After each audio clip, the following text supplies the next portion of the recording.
পাহাড়ের ছায়াকে আরো কালো করে রাত্রি ঘনিয়ে এলো। ঈষৎ আলো আঁধারেতে দেখা যাচ্ছে আঁকাবাঁকা পথ দিয়ে একদল যাত্রী এগিয়ে চলেছে। গরম পোশাকে সবার আপাদমস্তক ঢাকা। কনকনে ঠান্ডা বাতাস হু হু করে দীর্ঘশ্বাস ছাড়ছে। একে ঘন কুয়াশা, আর তার উপরে আবার রাতের অন্ধকার। তবু তারই ভেতরে কোনো রকমে চোখ চালিয়ে দূরের সরাইখানার মিটমিটে আলো দেখে সকলেই একটু স্বস্তি ফিরে পেল। খানিক পরেই সকলে সরাইখানার সামনে এসে হাজির হলো। একজন হাঁকিয়ে ডেকে উঠল, বলছি কেউ আছেন? কেউ আছেন? বাইরে থেকে ডাক শুনে যার সরাই সে বেরিয়ে এলো। পথিকদের কথা শুনে সে বলল, বড়ই তো মুশকিলের কথা। আমার সরাইয়ের সব ঘরই তো আজকে ভর্তি হয়ে গেছে। তবে হ্যাঁ, আপনারা যদি আমার ঢেকিশালায় শুয়ে আজকের রাতটা কাটিয়ে দেন তাহলে আমি সে ব্যবস্থা করতে পারি। পথিকেরা একে অপরের সঙ্গে পরামর্শ করে দেখল, এছাড়া আর কোনো উপায় নেই। এই রাত্রে, এই শীতে আর এই ঘুটঘুটে অন্ধকারে বাইরের জনমানব শূন্য মাঠ বা জঙ্গলের চেয়ে সরাইয়ের ঢেকিশালাও ঢের ভালো। সরাইয়ের কর্তা তাদের সকলকে নিয়ে ঢেকিশালায় গিয়ে ঢুকল। মস্ত ঘর, একদিকে একটা বড় পর্দা ঝুলছে।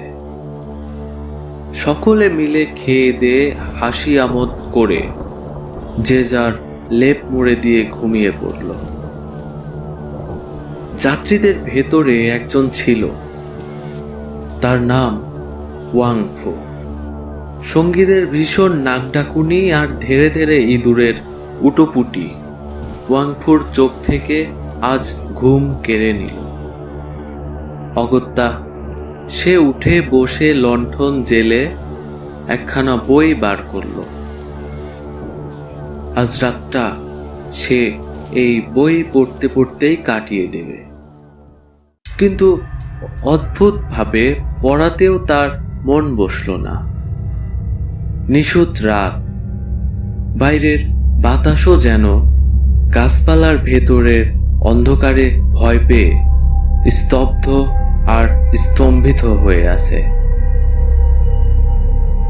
অত বড় ঘরে ওয়াংফুর লণ্ঠনটা টিম টিম করে জ্বলছে। সে যেন তার আলো দিয়ে অন্ধকারকে আরো ভালো করে দেখতে চায়। ক্রমে ওয়াংফুর গা যেন ধীরে ধীরে ছমছম করতে লাগলো। তার মনে হলো ঘরের অধিককার বিদঘুটে অন্ধকারটা কি একটা ভীষণ আকার ধারণ করবার চেষ্টা করে যাচ্ছে। কালো একটা ছায়া যেন চিলপাক খাচ্ছে, থরথর করে নড়ছে। হঠাৎ ওয়াংফুর আবার মনে হলো পর্দার পেছনে যেন কাঠের কি একটা মরমর করে ভেঙে গেল।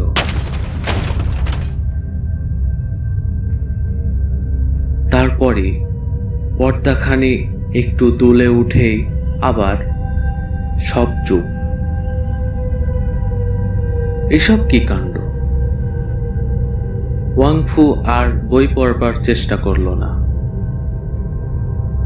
সে আড়ষ্ট হয়ে পর্দার প্রাণে চেয়ে রইল,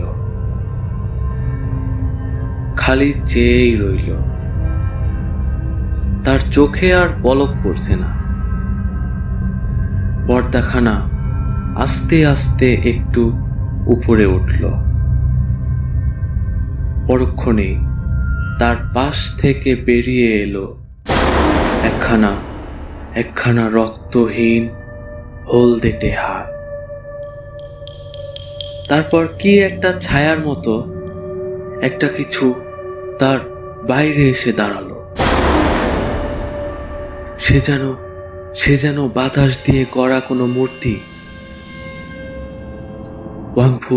ওয়াংফুর গায়ে তখন কাটা দিচ্ছে, মাথার চুলগুলো খাড়া হয়ে উঠেছে।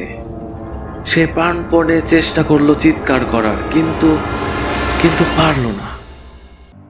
কিন্তু তার হয়ে বাইরে থেকে একটা পেঁচা সেই মুহূর্তে চ্যাঁ চ্যাঁ করে চেঁচিয়ে রাতের অন্ধকারকে যেন চিরে ফালা করে দিল। ধীরে ধীরে সেই বাতাস দিয়ে গড়া মূর্তি আরো স্পষ্ট হয়ে উঠল। ওয়াংফু দেখল পর্দার সামনে এসে দাঁড়িয়েছে একজন স্ত্রীলোক। তার দেহের আবছায়া মূর্তিটা ঘরের চারদিকে একবার চোখ বুলিয়ে নিল। যাত্রীরা পরম নিশ্চিন্তে পাশাপাশি শুয়ে তখনও অঘোরে ঘুমোচ্ছে। কে যে এখন ওদের ক্ষুধিত দৃষ্টি দিয়ে দেখছে সেটা তারা ঘূর্ণাক্ষরেও টের পেল না। মূর্তিটা পায়ে পায়ে এগিয়ে এলো। তারপর একজন যাত্রীর মুখের কাছে হেট হয়ে পড়ে কি যে করলো তা কিছুই বোঝা গেল না। এরপর মূর্তিটা দ্বিতীয় যাত্রীর কাছে এসে দাঁড়ালো। তার চোখ দুটো তখন দগদগ করে জ্বলছে,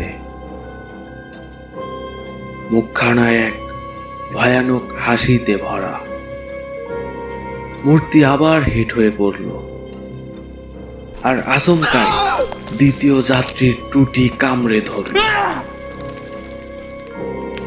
ওয়াংফু আর নিজেকে সামলে রাখতে পারল না, বিকট চিৎকার করে দাঁড়িয়ে তীর বেগে ঘরের দরজা খুলে বাইরে বেরিয়ে গেল। পথ দিয়ে ওয়াংফু চিৎকারের পর চিৎকার করে ছুটতে লাগলো, আর তার সেই কান ফাটানির চেঁচানির চোটে গায়ের ঘরে ঘরে সবারই ঘুম ভেঙে গেল। কিন্তু এই রাতে কেউ যে বাইরে এসে তাকে সাহায্য করবে, গায়ের ভিতরে এমন সাহসী লোক কেউই ছিল না। ছুটতে ছুটতে ওয়াংফু একেবারে গায়ের শেষে গিয়ে পড়ল। তারপর মাঠ আর জঙ্গল। দাঁড়িয়ে হাঁপাতে হাঁপাতে সে একবার পিছন ফিরে চাইল। দূরের গাঢ় অন্ধকার ভেদ করে দুটো জলজলে চোখ তার দিকে এগিয়ে আসছে। ওয়াংফু আরো একবার খুব জোরে আর্তনাদ করে এরপর অজ্ঞান হয়ে মাটিতে লুটিয়ে পড়ল।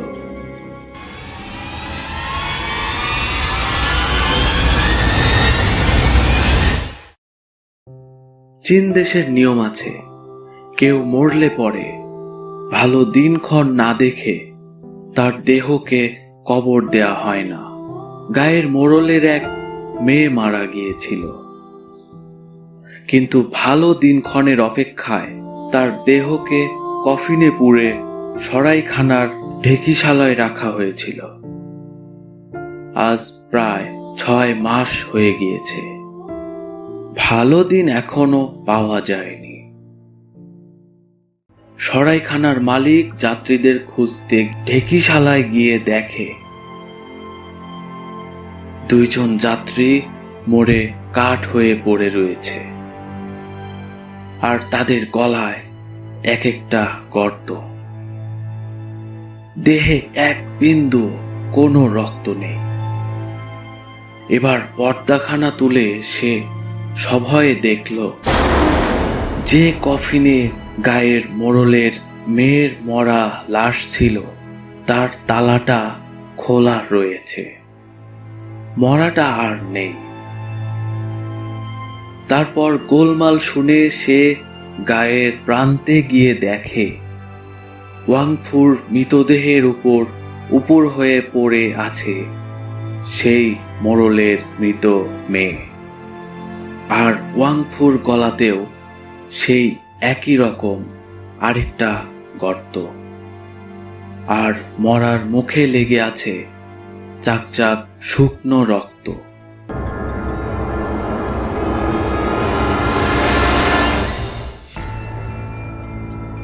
ভিডিওটি কেমন লেগেছে কমেন্টসে জানাতে ভুলবেন না। পরবর্তী ভিডিও পেতে সাবস্ক্রাইব করে বেল আইকনটি প্রেস করে দিন।